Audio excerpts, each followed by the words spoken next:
Magandang araw mga kaibigan.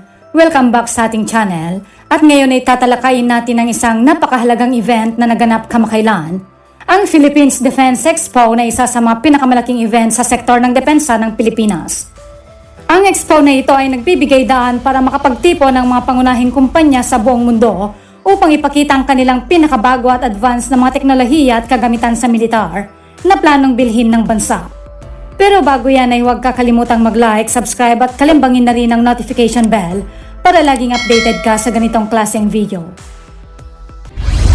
Big event, it's an important event because it enables us to take a look at the latest technology, what weapon systems, what equipment, modern equipment are available, and also to update ourselves with the products of the different defense industries. Ang Philippines Defense